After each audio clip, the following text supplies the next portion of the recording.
E o objetivo desse vídeo é fazer com que você pense por você mesmo.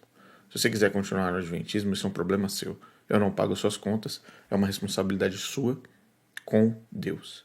Mas você está sendo alertado de onde você está e do que você participa. Ok? Vamos lá então.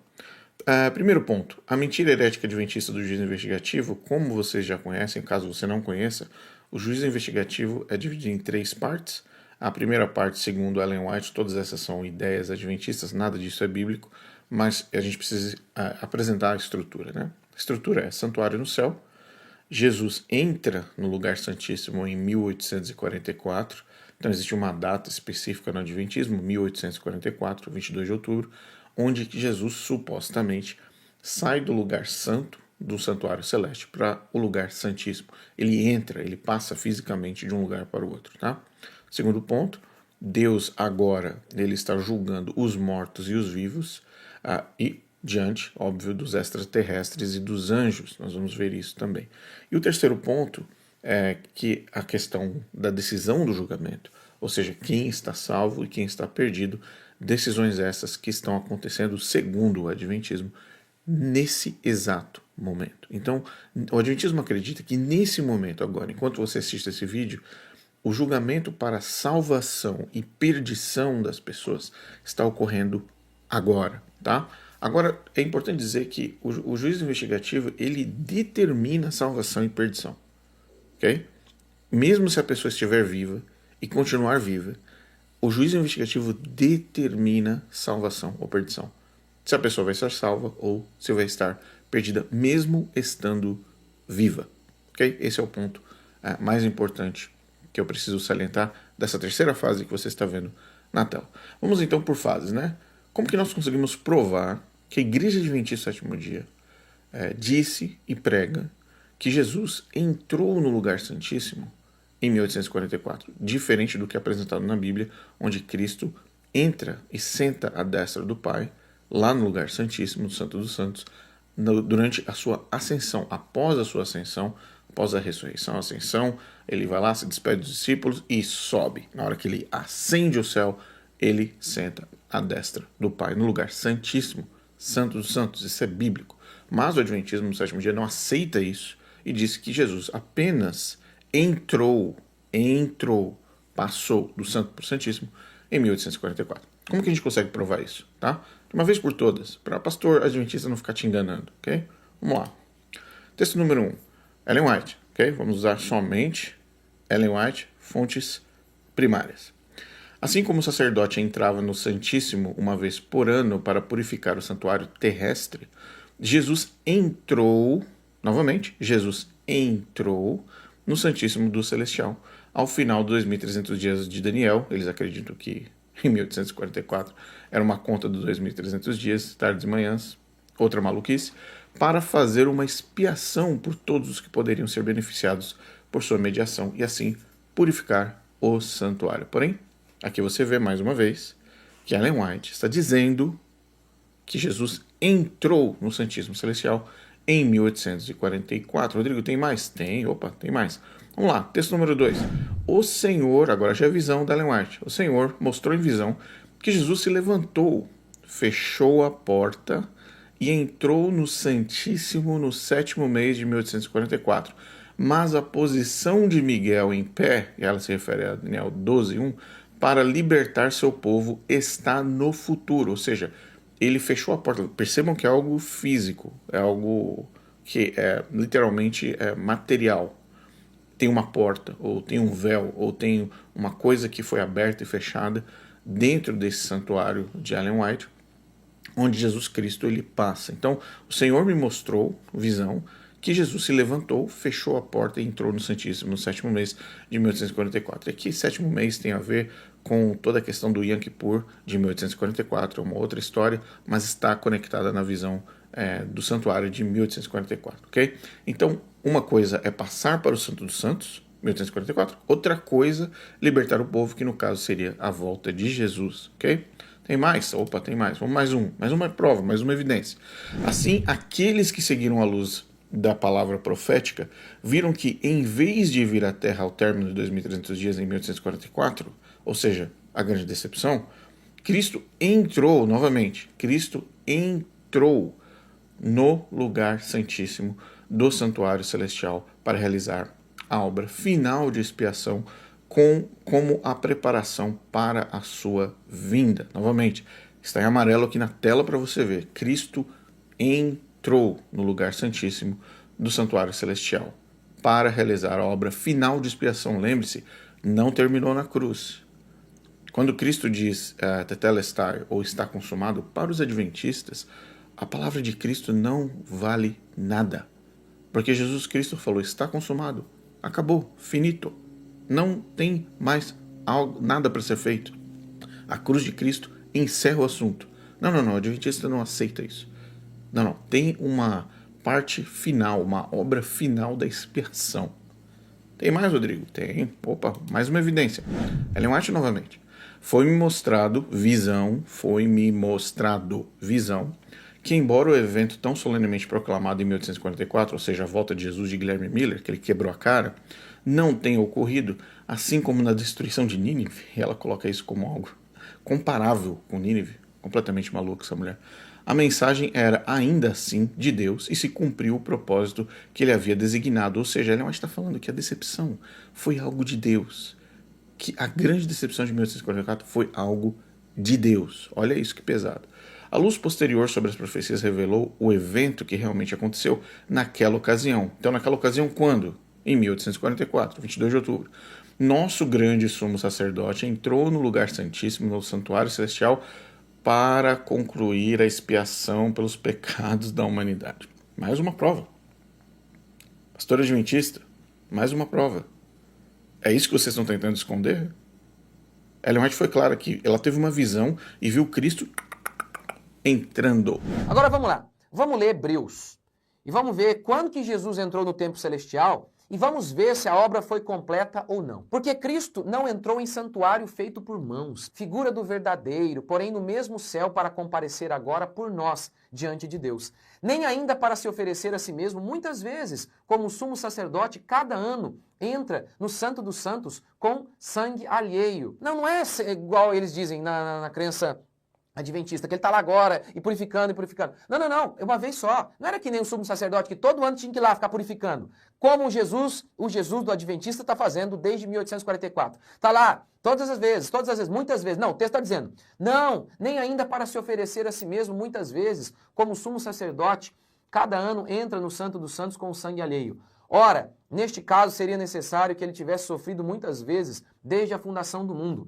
Agora, porém, ao se cumprirem os tempos, quando que se cumpriu o tempo? 1844? Não, agora, diz o autor de Hebreus, quando Jesus Cristo veio, quando Jesus Cristo foi para a cruz. Agora, porém, ao se cumprirem os tempos, se manifestou uma vez por todas, para aniquilar pelo sacrifício de si mesmo o pecado. Vamos lá, vamos mais uma vez. Agora quando? Lá, quando Jesus Cristo veio. Naquele tempo se cumpriu, lá foi o tempo cumprido. Ele entrou no templo celestial depois de ter aniquilado de uma vez por todas o pecado. Ele não está lá agora aniquilando todo dia, de uma vez por todas. Mas Ellen White não concorda. Não concorda, porque ela disse assim, no momento designado. Qual que é o momento designado? O autor de Hebreus já disse, mas e Ellen White? No momento designado, o fim das 2.300 tardes e manhãs em 1844, a obra de investigação e apagamento dos pecados começou e continua hoje. Página 341, versão Kindle, que é o parágrafo também. Qual a implicação disso? Simples, a obra de Cristo na cruz não foi cabal. O juízo dos mortos começou em 1844. Quando essa obra for concluída dos mortos, o juízo será pronunciado sobre os vivos. Peraí, então o juízo, essa definição de salvos e perdidos, começou em 1844. Interessante. Dos mortos. Pararam, acho que desde 1844 não morre mais ninguém nesse planeta. Acho que os seres humanos pararam de morrer desde 1844, porque não morre mais ninguém. Porque o juízo dos mortos começou em 1844. Mas tudo bem. Quando em breve começará o juízo dos vivos? Pergunta. Ellen White responde. Em breve, ninguém sabe quão breve. passará para o caso dos vivos. Grande conflito, página 490. Em breve, em breve. Não, mas tem mais um. Embora não saibamos exatamente quando, sabemos que a grande obra de julgar os vivos está prestes a começar. Testemunhos para a Igreja, volume 6, página 130. Quando que ela escreveu isso? Ellen White escreveu isso em 1900. 1900. Ou seja, em 1844, começou o juízo, primeiro pelos mortos, depois os vivos. Hoje o juízo está em processo. E ele vai continuar em processo até que Jesus volte. Porque quando Cristo voltar, o juízo terá terminado. E todos os casos estarão decididos para a salvação ou para a perdição, tanto de mortos quanto de vivos. E todos os casos estarão decididos para a salvação ou para a perdição, tanto de mortos quanto de vivos. E dá para saber exatamente quando estou sendo julgado? Existe algum sinal? A gente sente alguma coisa? E dá para saber exatamente quando estou sendo julgado? Existe algum sinal? A gente sente alguma coisa? Várias pessoas se preocupam com isso por causa de uma declaração de Ellen White, onde ela diz: logo não sabemos quando o juízo passará dos mortos para os vivos. Essa é mais uma evidência, gente, que Ellen White era completamente fora, totalmente fora da caixinha, porque ela achava que Jesus voltaria antes dela morrer. Lembra? A gente já falou sobre isso várias vezes. Como ela achava que Jesus voltaria antes dela morrer, ela tinha certeza que, olha, em breve, está prestes a começar o dos vivos. Por quê? Porque na cabeça dela, Jesus vai voltar. Então, todos os mortos já foram julgados. Jesus vai voltar antes de eu morrer. Eu vou ver Jesus viva, com certeza, porque eu sou a profetisa, né? Eu sou a mensageira do Senhor. Então, 1900, beleza, Jesus está para voltar mais uma vez. Essa é uma forma de dizer que Jesus está voltando no tempo dela, sem dizer data, sem dizer tempo. Dizendo que o julgamento dos vivos está prestes a começar. Ela mal sabia que ela ia morrer 15 anos depois. E que Jesus não ia voltar 15 anos depois. Não ia começar nada de julgamento dos vivos e assim por diante. Mas, volto no ponto. Juízo dos mortos começou em 1844. Quando o juízo dos vivos começa, Ellen White responde: em breve. Depois, novamente, embora não sabemos quando, sabemos que a grande abertura de julgar os vivos está prestes a começar. Isso foi em 1900. Então, vamos seguir a lógica maluca do juízo investigativo. Desde 1900, gente, você já pode estar na fila dos perdidos, seu destino já pode ter sido decidido. Mas os mortos continuam morrendo. Então tem morto e vivo ao mesmo tempo sendo julgado nesse juízo investigativo. Você percebe a loucura que é isso? Vamos lá, mais uma. Texto 2. Ao abrirem-se os livros do registro do juízo, ao abrirem-se os livros de registro no juízo, é passada em revista perante Deus a vida de todos os que creram em Jesus. Começando pelos que primeiro viveram na terra. Nosso advogado apresenta os casos de cada geração sucessiva, finalizando com os vivos. Eu digo de novo, os mortos pararam de morrer. Não morre mais ninguém desde 1844. Todo nome é mencionado, cada caso minuciosamente investigado, aceitam-se nomes e rejeitam-se nomes. O que esse texto diz, gente? Que a definição da salvação acontece durante o juízo investigativo. É só ler o texto. Meu Deus.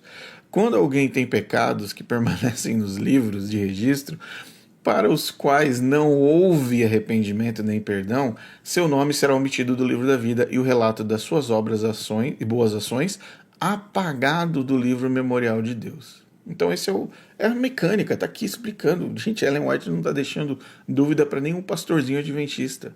Juízo investigativo é definição de salvação e perdição enquanto pessoas estão vivas. Está aqui. Aceitam-se nomes, rejeitam-se nomes. Salvação é definida para todas as pessoas, tanto os mortos como os vivos, antes da volta de Jesus. Antes da volta de Jesus. Próximo. 3. Não sabemos quão cedo nossos nomes podem ser tomados nos lábios de Cristo e nossos casos serem finalmente decididos. É óbvio que não sabe, Ellen White não faz ideia disso. Por quê?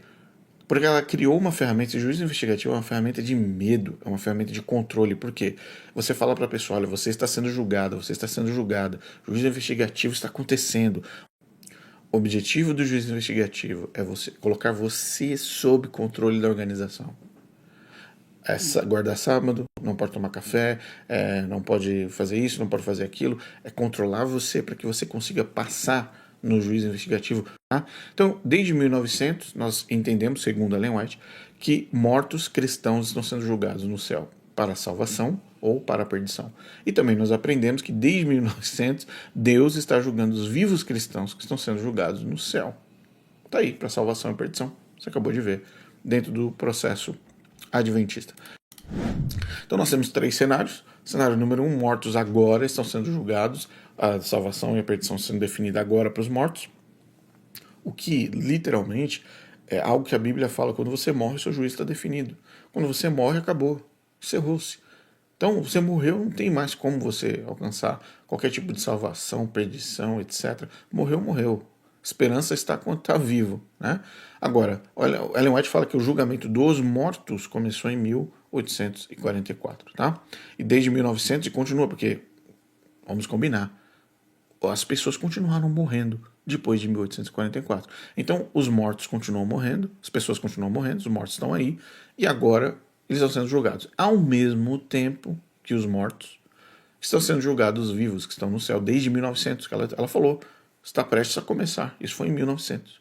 Então, nós sabemos que hoje existem adventistas cristãos, evangélicos, católicos, que a definição de salvação deles está sendo definida agora. Eles estão vivos. Mais uma, para a gente terminar. Razão pela qual os adventistas não podem dizer ou sentir que estão salvos. Agora você vai entender o porquê.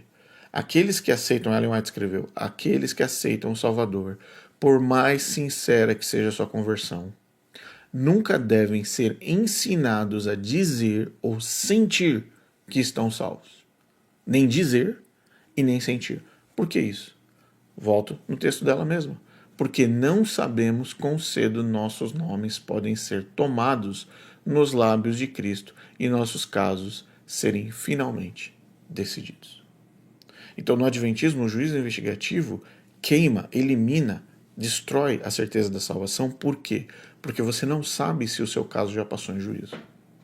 Portanto, é uma fossa mais profunda do que você imagina. Muito mais. Um abraço.